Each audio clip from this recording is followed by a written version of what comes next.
Yeah, and someday the day job, I mean, I could someday not be doing that. I mean, it's definitely a choice. I mean, I could always stop doing it, but the 3 days a week has worked out really well, and so far it's working.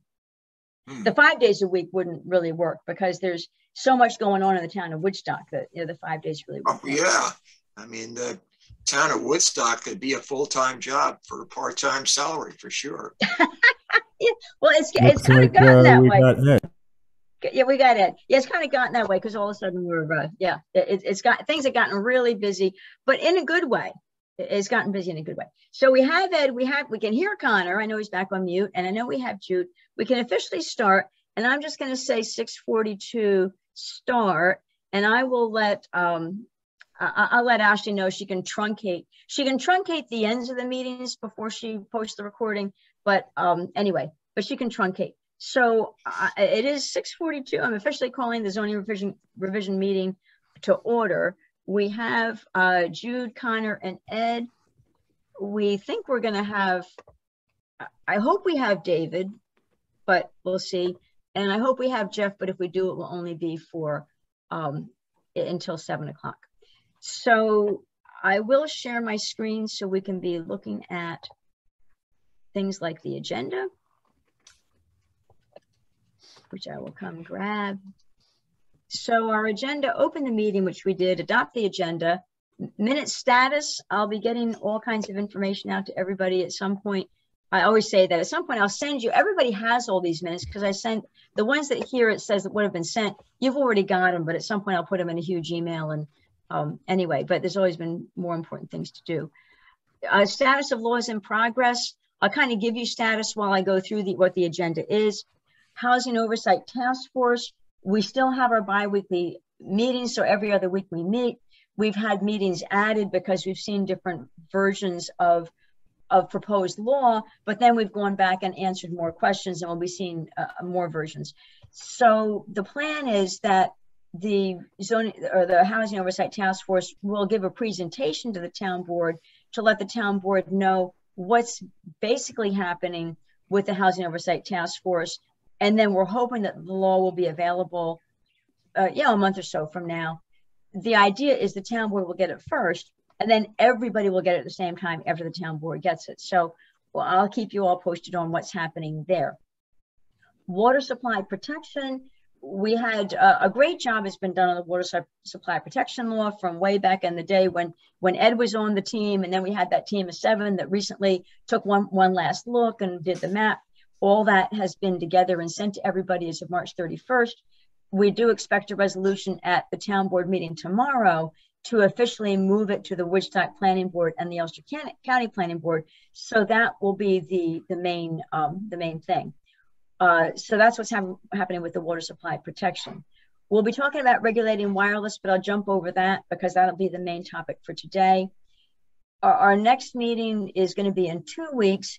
We think that we'll be talking about scenic overlay. Ed had sent me some information on that, and he's going to put it in a Word document, and then we'll take a look at it in 2 weeks. I know that Ed has been working with Connor on that. They've been working together on it. So, Ed has done a bit, Connor's done a bit. So we'll plan on looking at that in 2 weeks. And we can also go back to the conversation that we had as part of our meeting last time. We talked about changing the library and light industrial to permitted use. So we'll see if we think that's a good idea. I think that's going to make sense based on the library vote tomorrow. So if the library vote goes yes tomorrow, then I think that'll be a topic. If the library vote were to go no tomorrow, then I don't see that as being a topic. But in any event, we'll because it'll be nice to have a zoning revision committee endorsement to say, yes, we ought to do this, and I can send it to the town board and make a change. But again, no sense in well, we could talk about it today, but I think it makes more sense to talk about it once we have the facts after the library vote. So that'll be a next time thing, meeting in 2 weeks.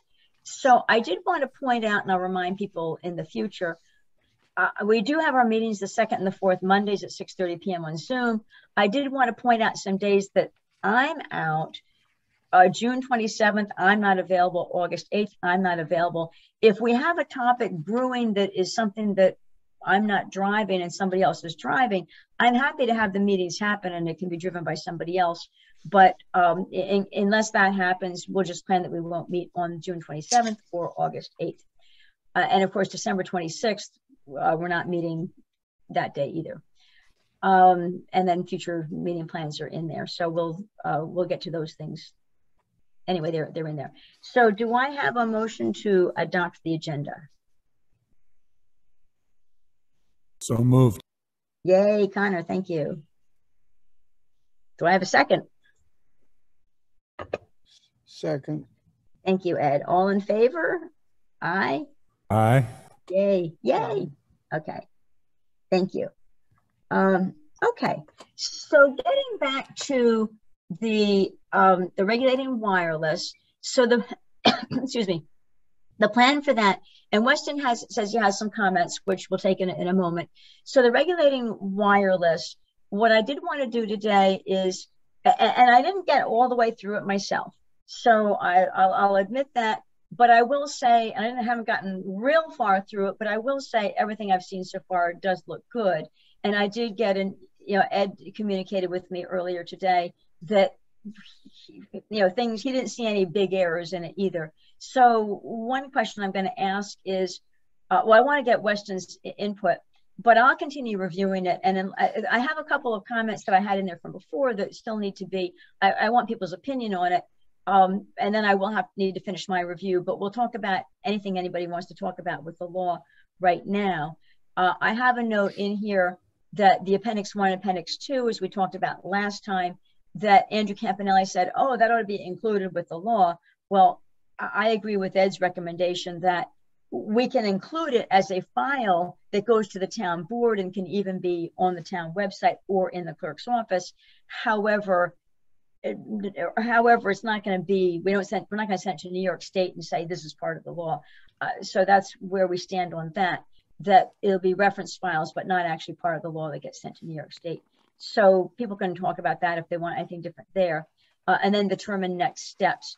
So we'll first talk about the law itself and anybody's comments so far to the law, and then we'll talk about next steps, which I put a lot of those in the meeting minutes. But anyway, so Weston, were your comments next steps or your comments with the law itself? Yes. So there you go. Okay.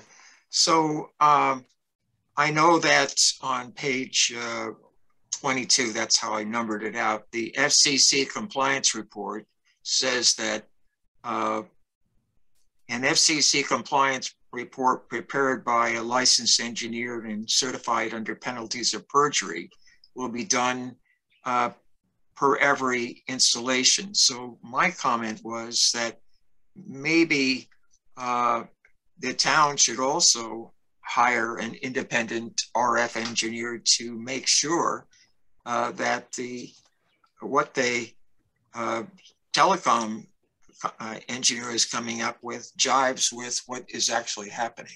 Okay, can you help? So I think, so I'm on page 22. That's FCC compliance report. So it's 11. I guess there you go. Okay, so it's showing up, but that's okay. Showing up here on 20. Well, we're on 22 now. So prepared by licensed engineers, certified under penalties per FCC compliance report. We're in licensed engineers shall certify the public that compliance installation. So not exposed. So your comment here is that the town ought to hire an engineer to review and approve the report. Is that yes, again? To verify what the telecom people are coming up with. According to Campanelli, he says that once the information about doing these checking is in the code, all the telecoms generally don't fake this stuff. However, that's an assumption. So I'm just suggesting perhaps there might be a cross-check. You know, it could be not every time, but perhaps a spot check here and there to make sure that the telecoms are paying attention, doing what they're supposed to be doing. So, and my thought is, because there are two things here, we have a to-do list, And then we have the law itself, and we have a to-do list. And I mean, I might think that would be on the to-do list, but maybe there need to be words here that say that we can challenge it. So let me just read the words here again. An FCC compliance report, licensed engineer, certified pension probably. I like this.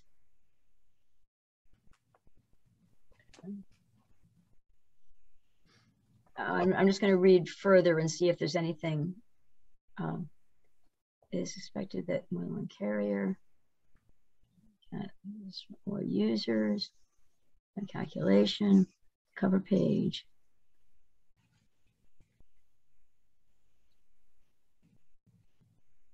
So I don't know whether anybody else on the call has an opinion of whether, I mean, one opinion is we can ask Andrew Campanelli his opinion of whether we need to have the law say we can challenge this, but I would think it would go without saying that we can challenge a report. So this says what the law is, and I would think that us having our own engineer is a practice of what we could and would do. I don't know as the law needs to say. I agree with your point. The thing I'm questioning in my mind is it something we need to put in the law that we can do that, or is it sufficient to say this is part of our to-do list? We want to have our own engineer who can cross-check things like that, and that's part of how we handle in the town of Woodstock these telecommunications requests. I don't know if we need to change the wording of the law. It would seem to me that it could be our practice of what we do. I noticed one thing about this section. It doesn't have a main verb in the paragraph. It says Okay. an FCC compliance report shall be prepared by a licensed engineer. I see. Okay. Because So there's no main verb. Right. To answer Weston's suggestion, I mean, you'd have to list the specific. Are you suggesting, Weston, that every proposal by a wireless company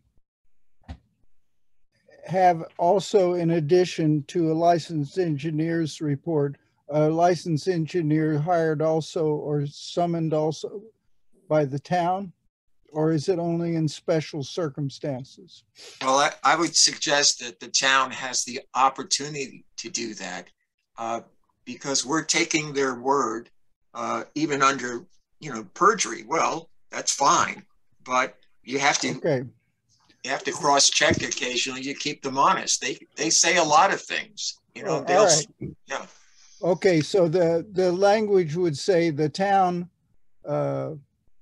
on its own discretion, may hire a licensed engineer and do an FCC compliance report.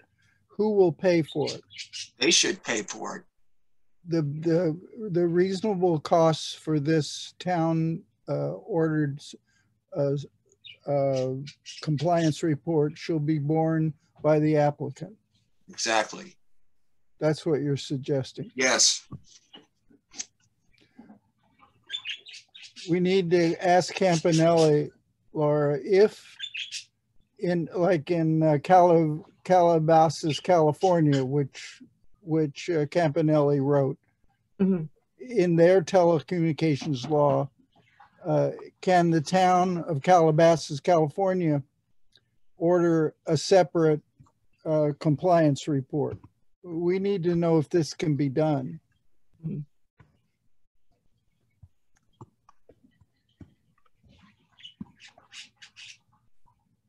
Okay.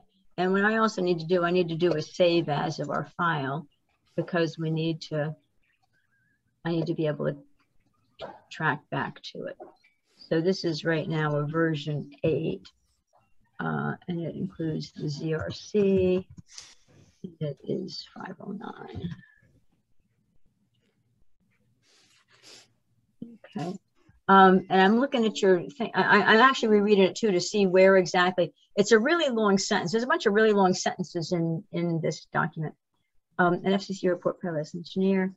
I've heard, see, I heard they were trying to add so much verbiage, it would confuse the applicant. But as law writers, It's got to be clear. I mean, I don't know. I've written about 50 books, and you always have to make sure that each paragraph makes sense. I mean, Exactly. And you don't want to confuse, maybe Samuel Beckett can confuse readers by his prose, but for law, as law writers, we got to make it clear. And this sentence, at least, this paragraph at least needs a main verb, shall prepare. Shall be provided. I'll say shall be provided. And then the rest of it describes how it's being provided. Right. Shall be provided. Okay. Prepared by a licensed engineer, certified and then as a separate paragraph, if you want to insert what we talked about for Weston's suggestion, and then run it by Campanelli and see if this ever happens. What's that? I don't know. Just stay up. I have no idea. I have no idea what that is.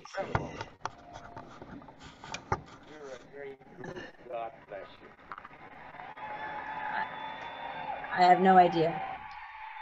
So it sounds like somebody's watching the game. It sounds like David Menzies is watching the Mets game. I hear they're doing well. So that's a good thing. Okay, so I'm going to add this thing here. Connection to the land and to the community. I just say you got to check with Campanelli and see if it's a ball game type of allowance. See if we can add the ball game into the. No, not the ball game. To add what Weston is suggesting. You got to check it with Campanelli. Yes, agreed. So I'm trying to get this indented properly. But things can change a lot in just one lifetime. Anyway, so I'll fuss with the indent later. Okay, so I've already got ask Campanelli. The town, I should say the town of Woodstock at its own discretion. Have the town at its own discretion. That means it's not automatic. Mm-hmm.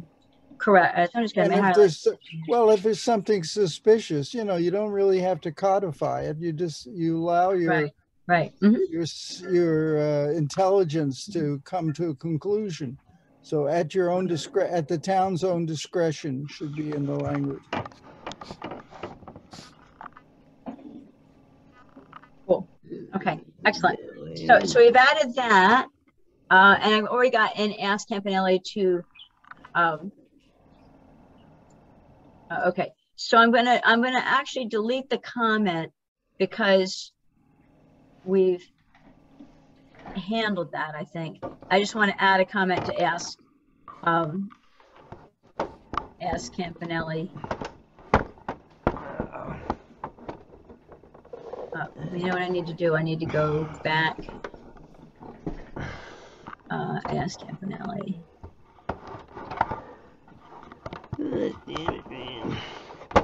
Okay. Hi, David. How you doing? Okay. I couldn't find the passcode. Well, you're here. It said Friday. I didn't. Okay. Well, you're here though, so that's good. Okay. Ask Campanelli if can.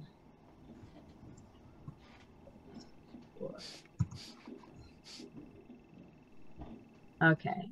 For example, can the town give us? All right, so we're cool. So the question is, can the town hire a licensed engineer, but can the town require the applicant to pay for them? Right? Oh, well, it should be able to do this. Okay, with the cost borne by the applicant. Yeah. Yeah, I should have put that. Yeah, because it's something that an applicant could complain about and maybe go to court on. Right. So we need to find out if it's happened before. Sure. Okay. It's So a good idea. I support it, but we just need to look to see if it's ever been done. Okay. Okay. Or are we making law? Yeah. Right. So, so I'm going to delete the comment because I think I have everything included here that we said. FCC compliance report shall be provided, blah, blah, blah, blah. And then the town of Woodstock at its own discretion may hire a licensed engineer to cross-check the FCC compliance report with the cost borne by the applicant. So, okay. So Weston, do we cover that satisfactorily? Yes, I have two other comments. Sure. So there's a new technology which the Crown Castle is employing to get around municipalities. They're locating small cells on the wires themselves. They're called strand mounted. Wow. Okay. And I'm wondering, Steve asked Campanelli if the code that he was drafting would be able to rebut those. And he said it did, but when I went through the draft today, I didn't see any mention of strand mounts. So I just wondered, you know, it's like co-locating small cells, but they won't be pole mounted. They'll be located right on the strands of the wires. So I'm just asking. Well, it's a good question. I'm trying to figure out where we might add that question. I mean, definitions, it may be something that should go in the definitions section. Well, but I guess the Crown Castle folks and those are using this tactic to get around municipal law. So, well, right. What wires is it put on? Mounted? Well, like telephone wires. Instead of pole mounting it, they put it right on the wires themselves.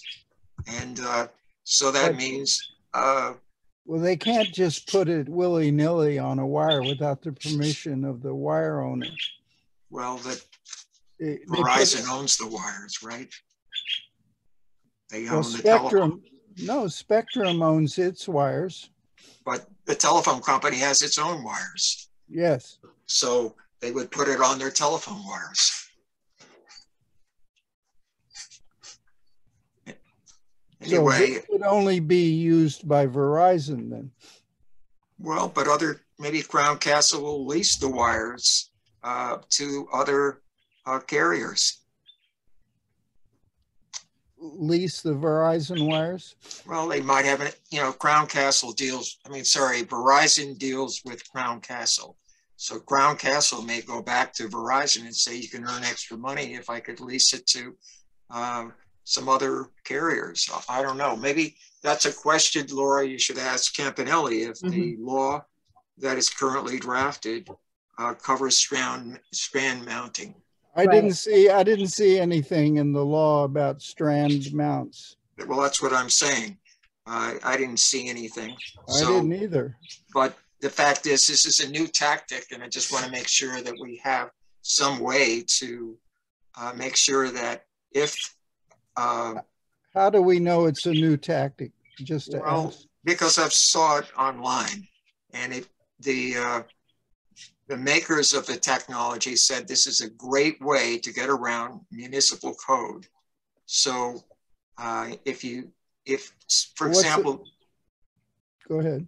If the planning board just decides that it's like we're in a historic district, and they deny the application having to do with pole mounts, the people will say, the telecom people will say, oh, fine, we have an answer for that. We'll just put it on we'll put it on the wires. You can't stop us. So I just want to have a solid wall of protection for the town. Okay, well, I'm looking at, yes, okay, so I think that it ought to be, I'm getting closer, so give me a moment. Small wireless. So I put in there adding strand, but also small wireless It should go part of this definition because it refers to small wireless later on.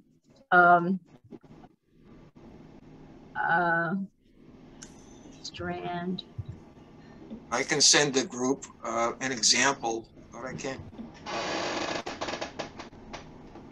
Well, we're looking for language that would cover what.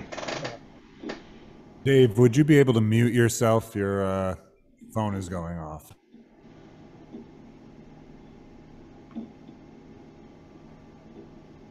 Dave?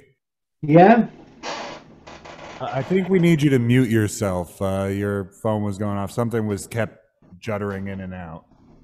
I'm viewing myself now. I can see me up there. Can you mute your audio? Well, let's see. I guess I feel like there's noise coming from your place, but right now I only hear you. I don't hear a background noise right now. So Wesley, so I think the answer is it would go in the definitions. I put right here between, because strand would be between these two things, should add a definition of strand mounted. And then I put a comment up here, when small wireless facilities are defined, it should include, Right.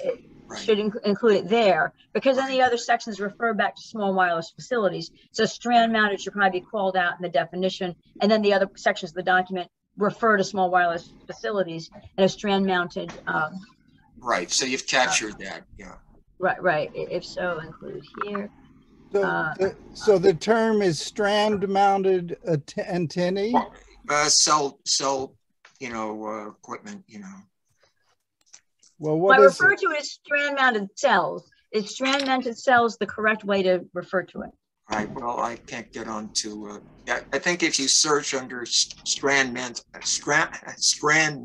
mounted cell, small or personal cell equipment, it'll pop up, and then you can get the correct Give us some term. more if you want. Well, we got to have an understandable group of words that describes what it is strand mounted. Well, strand mounted small cell devices or something. Well, it's a receiving unit, right? It's an antennae. Well, whatever they would put on the poles, instead of putting on the poles, they put it on the wires. Yeah, well, it's associated in 5G with an antenna. Exactly. So it'd be a strand-mounted antennae.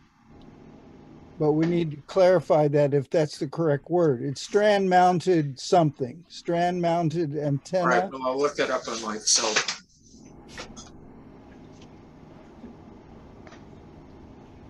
But that's something to bring up with Campanelli. If he already told Steve that he was going to take care of this and he wasn't able to do it, then there may be a reason why.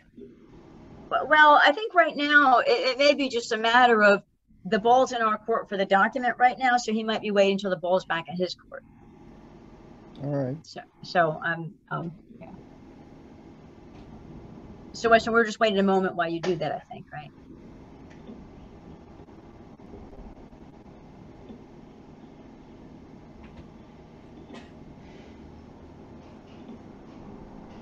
Yeah, they did say strand-mounted antenna, like you suggested.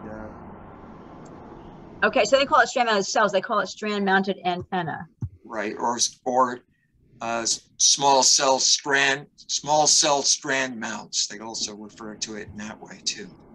So you could say strand mounted or strand mounted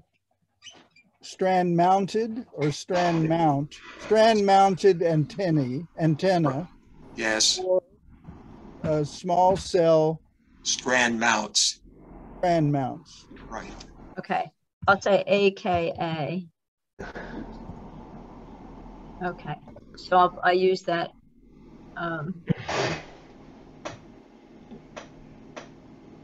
put this up here, include.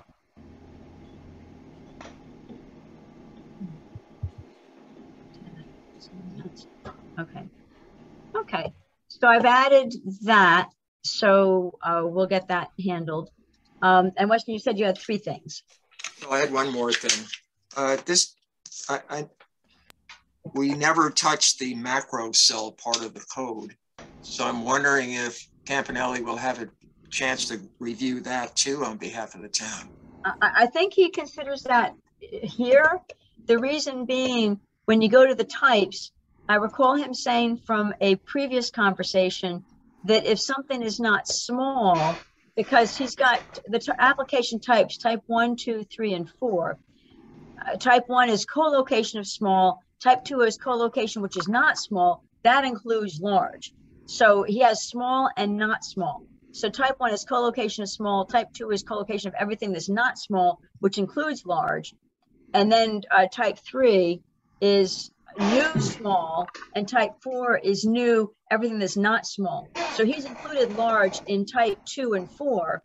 If it's large and it's co-located, it's type 2. If it's large and new, it's type 4. So he's included. I don't think he thinks he needs to do anything else for large, because I think he's already got it. Well, isn't this having to do with new applications? What about the old law? Well, this is replacing the old law. Everything. It's correct. It's intended to be a replacement of Section 64, which I'll have to go back and double check. Section 64 is telecommunications law, but this is replacing the whole telecommunications law. Okay. All right. In its entirety. All right. So that's it for me. Thanks. Okay. Okay. So the things that I go through my questions for everybody, and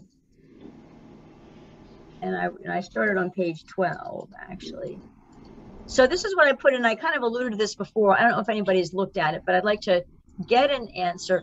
What I added to this before, what I thought was, okay, so we talk about the types of applications. C is application types. 4 types of applications, and they're described here. And then it goes, and then it goes on to talk about shot clock periods, which is section D.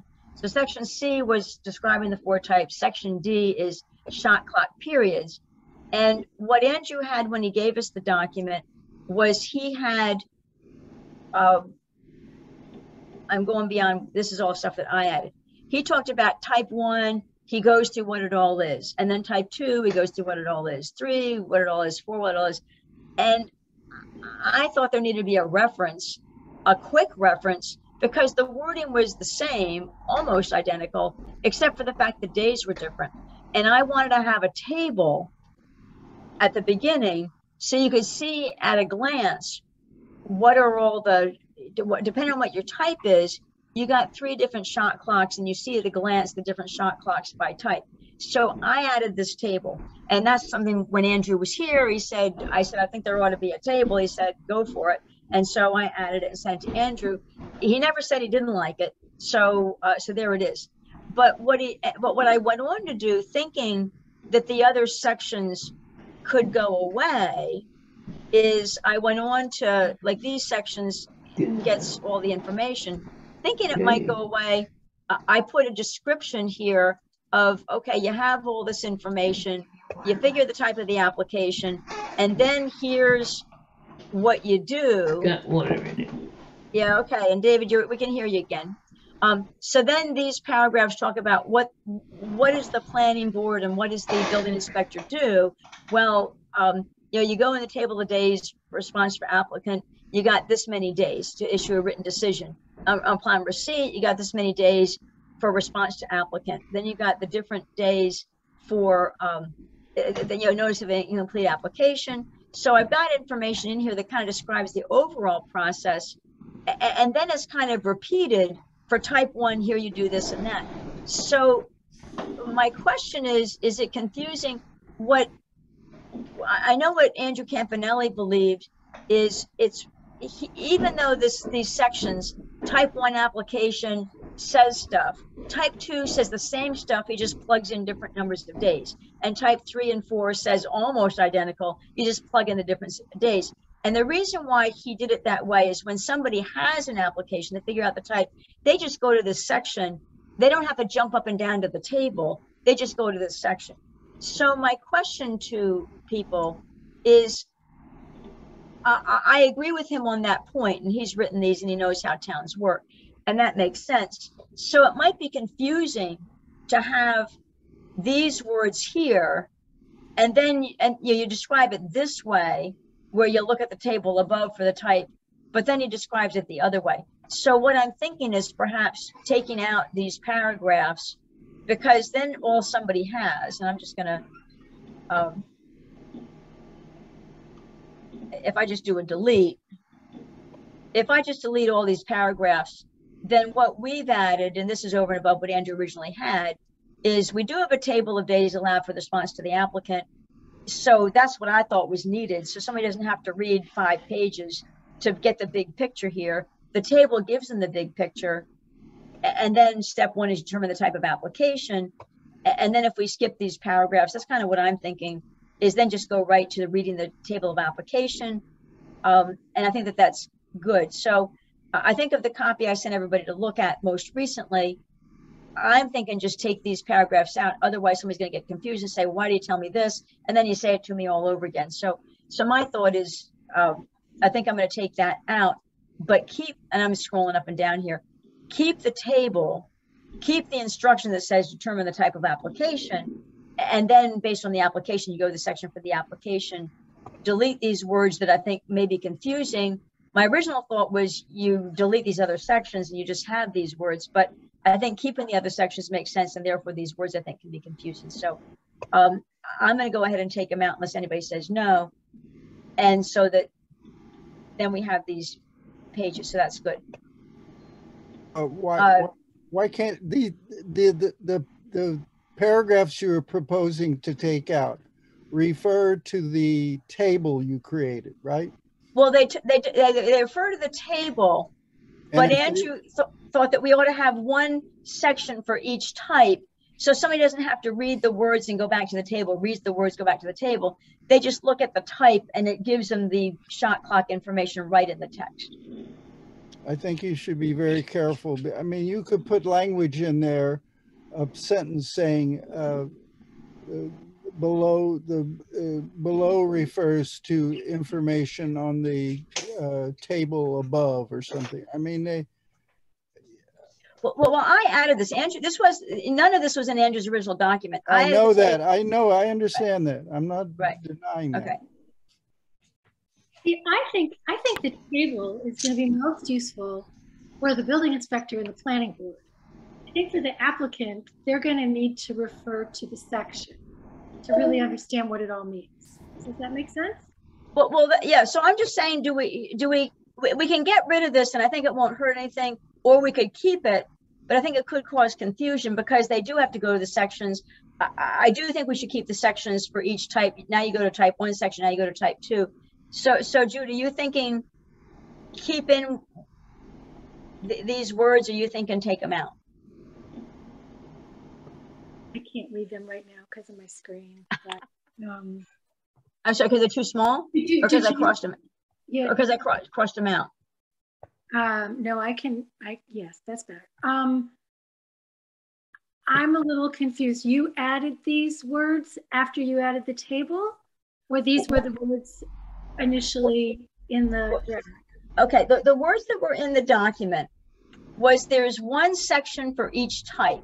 Gotcha. And if you read the section for the type, it says you have 60 days to do this. You have 10 days to do that.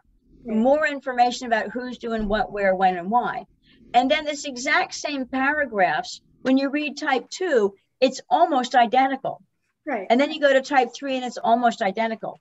Right. So I was trying to consolidate the document by, instead of having 4 sections like this, type 1, type 2, type 3, type 4, I was trying to put all the information in one paragraph or one section, so that, but then to do that, you would have to read these words and then go back up and refer to the table. So, you know, unless extended by agreement, I took the exact words that were in the other sections, but I put them here, and then saying you can just go here, read the table, read this paragraph, look at the table, refer back and forth. But Andrew didn't like that plan because he thought that it's better once the building inspector picks the type, they'd rather just read a paragraph that has all the information right in there instead of having to go jump back and forth between a table and paragraphs. I agree with that. I just wonder, would it be better for the table to be at the end of this section? So it's just sort of a clarification of what preceded it. Well, I kind of like it at the beginning and then the rest of the words. So here's the table. So they see it first, so they know it's there, and then they read the detail. So, but Ed, I know we kind of went off of your points, and I think I was losing your points, and I apologize for that. So Ed, if you could repeat.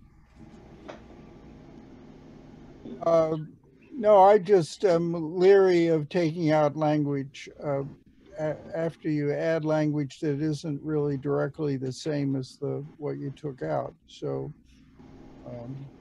but I was just paraphrasing what I read in the other sections, and we're not removing the other sections. So by removing this, I think we're not. I think keeping it causes confusion, because then they're going to wonder how do I follow this part of the law, and then I have to follow the type 1 part of the law. It's actually the same thing.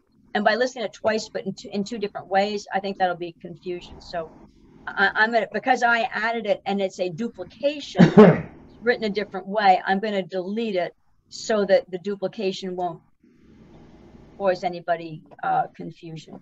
I think it's less confusion to take it out, because otherwise the building inspector is going to say, oh, I have to follow this part of the law, but then the next page looks the same, and it is the same. So I'll just get out the part that's redundant. And my original thought was we get rid of the type 1, 2, 3, and 4 because it would be replaced by this, because it kind of says all the same stuff. But I agree with Andrew, we should keep it, the other types. So, okay, I am going to get rid of that. So, may I say something? Yes, please. I think some people are right brain, so the table works for them, and some people are left brain, and the definitions work for them. So if there's a confusion, they can always counter check one against the other. That's my opinion. Well, the table's staying. Well, yes, of course. I agree. The table's staying. But let me just point out that the schedule of use table is always, to me, extremely difficult to read and interpret in the zoning law. I mean, I helped write it, I helped put it together, but it's always been difficult for me to read tables like this. But because I'm not sure why, but so I think any kind of duplication of the material on the table in regular text, as Weston has suggested, is good. So I don't know. I'm just hesitant about taking out language. But it's there. Here's the duplication. Here's the words. So the words are there. What I added was I was believing this type 1 application section could go as well as the type 2, 3, 4, because I was trying to consolidate it. But I think it gets more confusing. So I think the right answer is delete all this, the words that I add that is a duplication, keep the table. And I agree 100%, right brain, left brain, but I can add the words here that say details follow, so people don't feel like they need to really understand this. And that gets back to Jude's point that by putting it here, I think that they should see it here, because I think that it's going to help people see it here. And if they see details follow, they'll know I don't have to understand it before I go further. If I go further, then I'll understand it. So I think that may solve a lot of things at once. So I'm going to do this. Everybody's still going to have the old copy. If you don't like it, you can tell me. But so that's what I'll do. I'll add the words details follow, and I'll get rid of this because the right brain, left brain, because then what I'm removing is actually duplicated, and it's duplicated by type, which I think is fine. Does anybody else want to weigh in before I move forward? Okay. So I altered this, and Andrew saw the copy and didn't say no, because it used to have the word submission by the building inspector. And then I said in the meeting with Andrew, I said, but you have to define submission, because submission is actually the day they receive it. Otherwise, they may question, is submission the date that I mailed it? Is it the postmark date? It's the date it's received, is what Andrew said.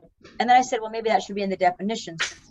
when I noticed he did not put the word submission in the definitions, I took it upon myself just to put the definition right here and say receipt. So all I made the comment here was it had the word submission. Now, the reason I commented this out, we had the big meeting with Andrew and we made all kinds of decisions together. And anytime I incorporated what I knew we talked about and everybody agreed on, I just incorporated it. But the reason why I kept this highlighted is because I realized it after that meeting and I didn't want to do anything that people didn't see. So I kept it so I highlighted it. So I merged in everything again that we all agreed on. But if it was something that I realized after the fact, this didn't get covered, I updated it. I wanted to make sure everybody saw it before we considered it accepted.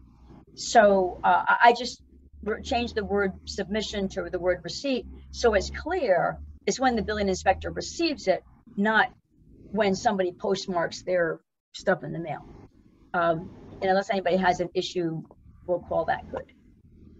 And then that, because type 1, 2, 3, and 4 is the same, almost the same word in each one, I did the same thing in each of these sections.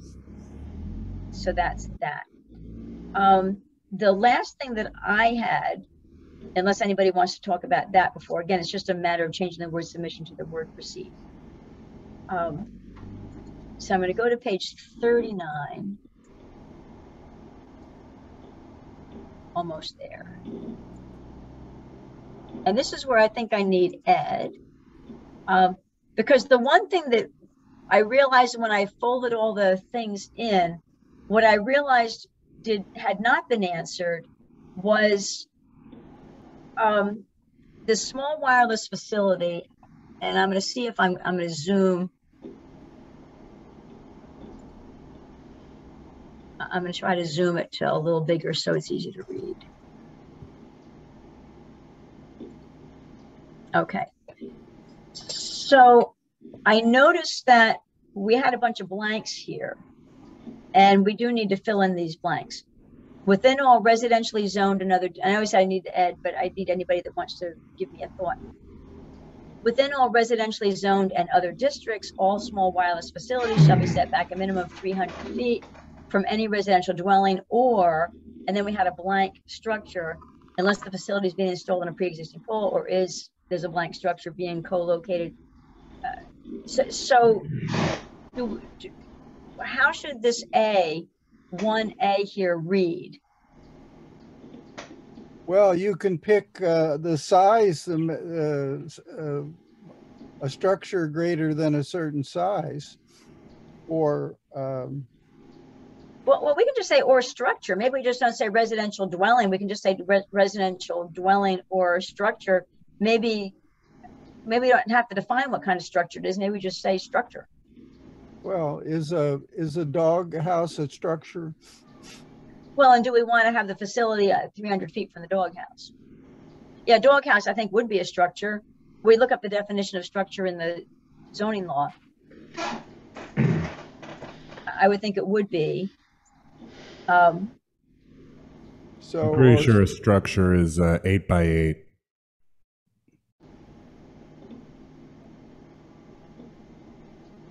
Well, this will be part of the zoning law. So then Connor's, we don't have to further describe it, or you could say see definition of structure in zoning, in the. Well, they would read the definition. Yeah, we have to tell them to do that. They would do that anytime they see a word they're not sure they ought to be doing that.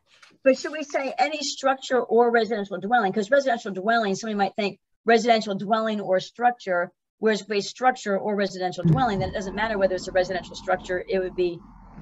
So we want to stay away. That's fine. Yeah, that's good. You like that from any structure? Yeah. Yes. Okay. So if those things are being on utility poles, they're not 60 feet away, 300 feet away from the house. The utility pole is right out the door there. Well, we're saying 300 feet though. It's a minimum within all residentially zoned. So here's what we're saying. Within all residentially zoned and other districts, all small wireless facilities shall be set back a minimum of 300 feet from any structure or residential dwelling, unless the facility, is being installed. Yeah, unless you have a pole out there. Right. Or is being co-located upon a pre-existing personal service facility. Well, yeah, you're right about that. Maybe we don't want to say that. Now, since we're agreeing on stuff here, I don't think that I'm going to clean this up a little bit here. I'm going to delete the comment, and I'm going to accept, because we still have the old copy if we need to go back and look at things. So it's easier to read this way. I'm going to accept these deletions. So you are onto a good point. And let me just, it's going to be easier to read this way. Okay. So yes, David, you're on a good point. Within our residency zone and other districts, all small wireless facilities shall be set back a minimum of 300 feet from any structure or residential dwelling, unless, I can get rid of the or, space.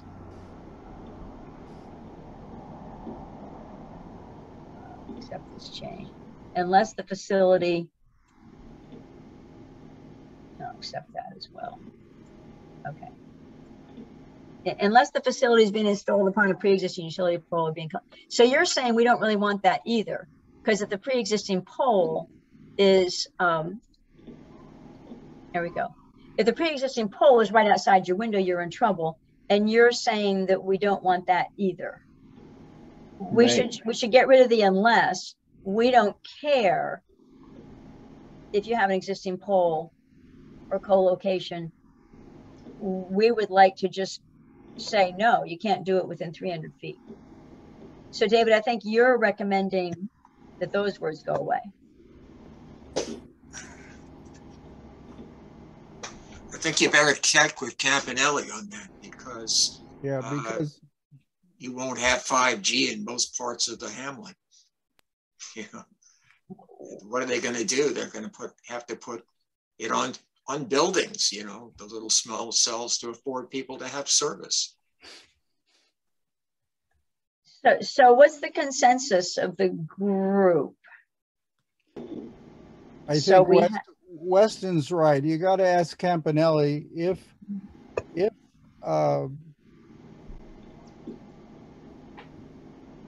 you know, these two lines have to be floated by Campanelli in terms of taking one of them out, because Weston's right that this is what they go to court for, because this will prevent not necessarily 5G, but about 4G or 3G. So, I mean, quite frankly, the safest distance away from a cell tower is 1,500 feet, but we're never going to get that with small cells. Do we want to propose a number of feet? I mean, one option is to take this out and ask Campanelli. Another option is, say, if you're on a pre-existing utility pole or personal wireless service facility, to give our own number of feet, say 100 feet. I mean, so it can't be like 10 feet outside your window. Would we want to offer an alternative to say, unless the facility has been installed upon a pre-existing utility pole or co-located, in which case it must be set back a minimum of some number of feet? Do we want to offer a number of feet? Because I agree, it shouldn't be like 10 feet from your window. Well, pre-existing utility pole more than X number of feet from the edge of a dwelling. Okay. I don't know. You know, I'm just. Well, I'm just more so than. That's what you were suggesting. Yeah, that's what I am suggesting. What number of feet would you want? 50, 100? What number of feet? I don't know, but if you're talking about the hamlet where all those houses. How wide is the road? 60 foot? I don't think so. I think it's, what is it, 11? I think it's 11 feet per lane, and then we have parking in some areas. So I don't know, 40, maybe 40 feet, maybe. I don't know, actually. I do think it's 11 feet per lane, and then there's parking areas in some places and not parking areas in some places. I think there's only parking in one side of town. Well, what's the point, David? What's the point? Yeah. Well, I know I was watching this video from the people in San Francisco, and everybody was complaining about the thing being right in their window. The little what's it called there? The little facility or whatever it is. It was in their window, and everybody who was at the meeting didn't want it there because it was giving off too much radiation. All right, then think of, like Laura suggested, think of a distance, 25 feet, 40 feet, 50 feet, some number, and then floated by Campanelli.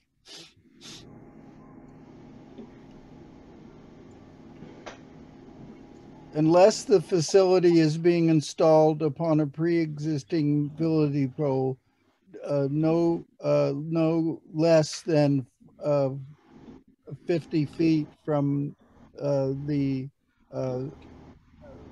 wall of a house,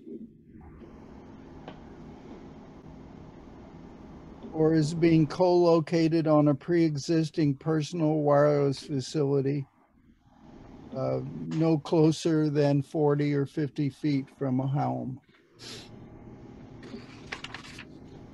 If you create like 40 feet, you won't have the San Francisco problem of the antenna looming in a window, because it'll have to be 40 feet or 50 feet from that spot.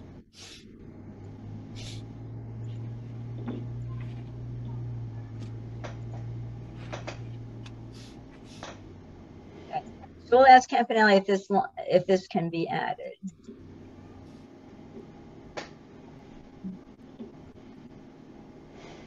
So, okay, so we're good there. Okay, so we've cleaned that up. So we've added more than 50 feet. So if it's a pre-existing, we have to have 50 feet. I didn't hear anybody offer a different number than 50 feet, but 50 feet is at least something. It's not like 10 feet outside your window. How about 100 feet? I mean, geez, if you can get 100 feet, it's better than 50 feet. Okay, well, you're talking about downtown Woodstock. Yeah, I feel like we really just need to run the question by Campanelli. We're just kind of talking in circles about a number we right. I really mean, like, objective. right. In a hamlet or village is different from being out on Wittenberg Road somewhere. So I think Connor's correct. We should run all this by the possible, even setting up this minimum distance floated by Campanelli and see, because these wireless people will have a big experience with cities and villages and what it's like trying to put wireless in a tightly compacted village. So I added, ask Campanelli if this can be added. Also, could it be a different / bigger number? Yeah. Okay. Okay. So we got the 50 feet thing going on here. And we haven't specified 50 in the hamlet and something else if it's not in the hamlet. But I think we're assuming that you're only going to have utility poles close to a building if you're in the hamlet. I think we're assuming that, although I don't actually know. So, okay. All right. Well, we've cleaned up that. That was my worry about that. So does anybody else have any comments regarding the law itself? Well, the next section, I sent an email to the head of the Woodstock Guild and gave her all this language about small wireless facilities. And then I sent her the definition of all small wireless facilities, and I will wait to see what she says. And that's the Woodstock Guild, you said? Well, that's Guild, because the boundaries of the Bird Cliff National Registry of historic districts. That's administered by the Woodstock Guild. And they have sent me a map of the historic districts. So I think maybe if this gets in the law, then the map should be part of the maps provided by the zoning law and kept in the town offices. It's an official map from the National Registry of Historical Places. I got a copy of it. Oh, okay. So you can send that, I guess, right? Yeah. You'll send. Yes. So when you send the map of Birdcliff National Historic Places, and so we've got the 300 feet, and that was the other thing that we were talking about before. Is, you know, Andrew said we were talking about, and it was up to us to say how many feet. And the issue is, we make it 500 feet. We may make it so telecommunications can't put anything anywhere, and then we'll lose a court case. So we said 300 feet. Yeah, that'll be fine. Yeah. So you're going to send map of historic places. But we've said not to put it anywhere, whether something is a historic place or not. Oh, there we have in B. Small water facilities will not be built within 300 feet of the boundaries, right? Of the boundaries of Birdcliff. And also the Hamlet Preservation District. Oh, we should say that historic district. Right. I mean, that's in the zoning law, and but that you should float that by Campanelli too, because that's the Hamlet Historic District is basically all the hamlet. So you can send me a map of the Birdcliff, but do you also have a map?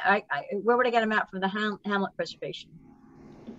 The zoning, well, a zoning law has to provide a map or a description in words of the district, and I don't remember exactly what the description in words. I can look it up in the zoning law. Okay. You have to either provide a map or describe it in words. Right.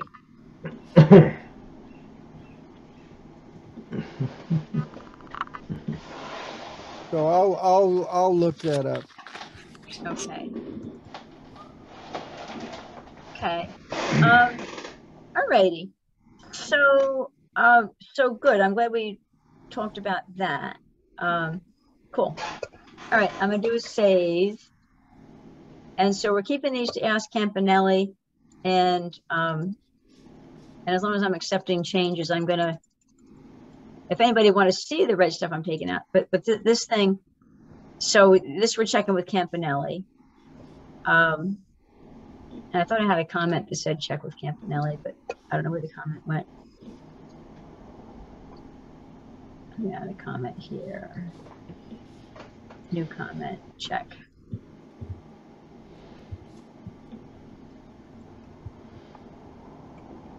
Add this addition. It's okay. So we need to check with him on that. And then, so I'm gonna, I think everybody was in agreement, or nobody is in disagreement. So I'm just gonna delete these comments, and that, I'm just trying to get this document clean. Just take me a second to delete the comments. That just explained what I did.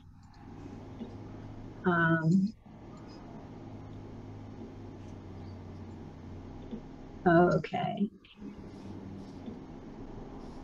I think he had already seen that. So anyway, I'm just going to delete the comment, because that was in something here, a level I believe that he already saw. And then I'm going to accept this deletion.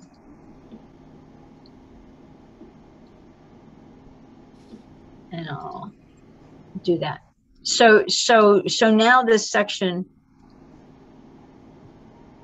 I'll do a save. So now I think this section is straightforward, and I'm going to delete that because he saw this as well. And I'm going to accept this change. Okay. So this is how this looks. So I've accepted everything except for the stuff that we need to ask Andrew about. So we have the table, shot clock periods. We have the table that talks about it, but the header of the table says details follow, so people know they should look for the details. Okay, all right. So we've looked at anything else to talk about regarding the document. All right. So I had thought that we might, I'm going back to the agenda here, but we've already run over our hour. Well, we've actually been about an hour because we started a little bit late. So we discussed the April 22nd version of the law. So we did that. We've already talked about the fact the appendices we think ought to be filed with the law, but not filed with New York State, but filed somewhere or available in the town clerk's office. So we're good there. And determining next steps. I put a lot of detail on the next steps, and I don't think we want to deep dive into those right now, but I put the next steps in the minutes, and the next steps that we have here, this minutes from before, determine what else we need to do to be able to turn the law and appendices over to the town board so the law can move through the process. So we probably want to meet together. You know, some people like to do things by email, and I think doing things by email is fine, except that when things are really important, sometimes it's nice to all meet, I think, and we all agree on something. So one option is we've made some tweaks to the document, and we can all talk about it again in 2 weeks. Hopefully we'll get the answers from Andrew, and we'll have a final document that we all agree on. My thought is we actually do that, because if we say, oh, we'll just handle it by email, then it'll be a matter of, you know, then we don't all get a chance to weigh in or say, you know, you don't get veto power kind of, we all do it by email. So, so I guess I think we should take one more look at this as a group and hopefully getting answers from Andrew, and we can review those. Discuss when the building department, planning board, probably the ZBA should review the documents. At some point we'll discuss that. Start to build a to-do list, community outreach, plan to hire an RF engineer for random testing, because that was brought up before. Building inspector may want to create a form to fill out to confirm application completeness by type. Train the planning board and building inspector. Andrew offered to do this. ZRC, before in our meeting 2 weeks ago, recommend the planning board assign a member to be the telecommunications expert, so they take the lead on cases, and encourage the building department to create a process to be confident they will not miss a shot clock. To determine escrow amount that the planning board should require from the applicant. So these are things that we think ought to happen later, and know ahead of time basic steps needed to fight aggressive companies. So these are kind of some next steps. I don't know as you want to embellish the next steps right now, because we did run over the time. I'm kind of thinking we can do that next time, because we spent more time looking at the law itself than I thought we would. So I think we'll kind of hold here. And I know we thought that next time we would talk about the scenic overlay, but I think getting the ball out of our court on the telecommunications is what we should do. So my take is we spend the next meeting making sure we have our next steps fleshed out. We take one last look at the law at the next meeting, flesh out the next steps. And if we do have time for for the scenic overlay, we'll do it. But if we don't, that'll get pushed back another meeting. So is everybody okay with that? Well, I just think we ought to get this law going toward getting passed as soon as possible. But do you think we should just say by emails that we're close enough, and the whole ZRC trusts that I'm going to do the right thing by what we talked about? I mean, I'm okay if everybody says I'm going to be watching what's going on, and I just think that we're ready to go, basically. Okay. I mean, if there are flaws in the law, look at our zoning law. It's riddled with small changes made beginning in 1989 when it was passed. Every year or so is a change or two. So Okay. I would say pass this and then see what happens. Okay. You know? So Especially if Campanelli okays our suggestions, I'd say trust Campanelli, because he's having an experience all the way to California, you know, across the nation. So let's go with Campanelli. I think he's pretty good, And let's just, because we have a community here in Woodstock that wants action. And I think Right. let's do it. Okay, so send to the town board as soon as AJC approves. Now, the other thing that I do need to do with it is when we send a law, and I'm gonna, oh, we got one here. All right, so let me go to file, open. So let me pull up the other one.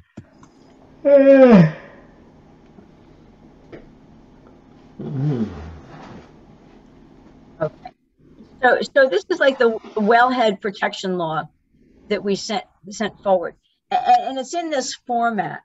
So the thing that I still need to do, I think, before this goes to the town board, is do this initial stuff, because Andrew's law doesn't look like this at the beginning.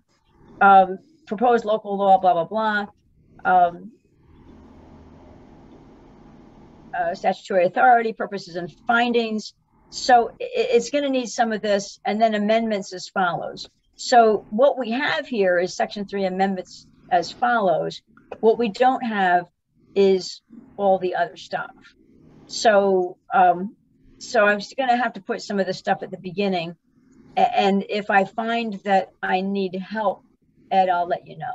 Okay. So that's the other thing I have to do, is I have to convert it to law, and that's my to do. Okay, so I'm just making a note here, convert to law. No, it's a big job, you know, but it's time to do it. Well, you're okay. Does anybody disagree with that? Okay, so next meeting is then what I said then before is on the zoning agenda. I said the next meeting then is, well, the topics will be scenic overlay and changing the library's LI to permitted use, changing that one block on the use table. So that'll be our plan. So our plan will be to handle getting this to the town board in the background. I'll be copying everybody on whatever goes to the town board. It may not go to the town board for another week or two, because it may take a while for Andrew to get his comments back, et cetera, et cetera. But in any event, we won't wait for the next meeting, but we'll try to do the steps, and they could all happen before the next meeting. So, okay. I appreciate thank you everybody for everything. Anything else you want to talk about on this call?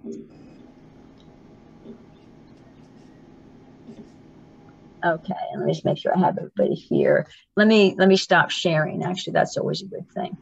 So I make sure I know everybody that's here. Yes, we got everybody. 1, 2, 3. Okay, so anything else before we close? Oh. Okay, thank you everybody. You know, I feel we make progress. You know, it's interesting as we make progress, but there definitely is progress. So and I'm very excited that we got the water protection law, that we're looking to move that to the next step, to the planning, Woodstock Planning Board and the Ulster County Planning Board. So that's definite progress. And then this law is moving along as well. So, and then the housing law is coming along too soon. So we actually have some very big things that are happening that are significant. So it seems, you know, it seems a little slow sometimes, but the progress is definitely there. So, okay. So we're going to talk in 2 weeks. And do I have a motion to adjourn? Motion. Yay, Ed. Second. Hey, Jude. Yay. All in favor. Hey, Jude. Okay, 7:55. We are good to go. Thank you all very much. We'll talk in 2 weeks. Thank you, Laura. Bye.